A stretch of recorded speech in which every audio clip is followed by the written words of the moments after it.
Those who don't understand your anti-establishment appeal, what do you stand for?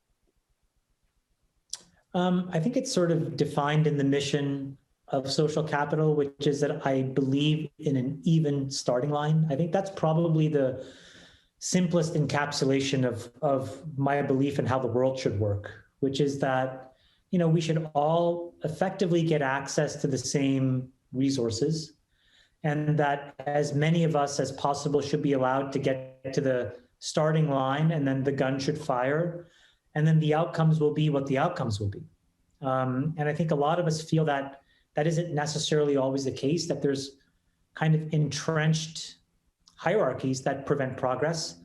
So I push against those because they touch a very deep emotional part of my value system. And I just don't think that the world is a better place for them. And I think we're better off without them. Chamath, you have acquired a powerful and influential voice, increasingly so, on Wall Street. Why were you so excited by the GameStop short squeeze and then so outraged when Robinhood had to throttle buy orders? Look, on the way in, I think what GameStop showed was the narrative fallacy on Wall Street. I think for years, there was these folks that sort of, were these wizards behind the veil. And they had a way of conducting themselves that purported to be just intellectually superior to everybody else. But in reality, what that short showed was that they were prone to the same, poor decision-making and broken systems and technologies that everybody else has to deal with. And so I found that kind of funny.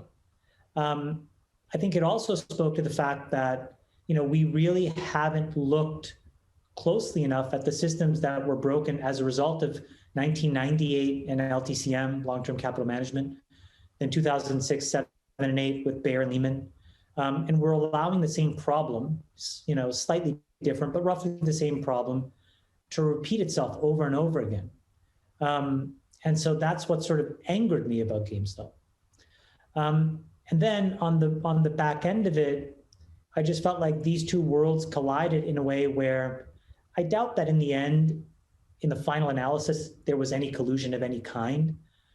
But just the stench of this whole thing just goes to show you, back to where we were talking about before, about how difficult it is for normal, everyday folks to have access to any kind of return. So if we break down the capitalist philosophy, they are just fundamentally stuck in this cul-de-sac of always being labor and always being sort of at the, ownership of capital, of the ownership class.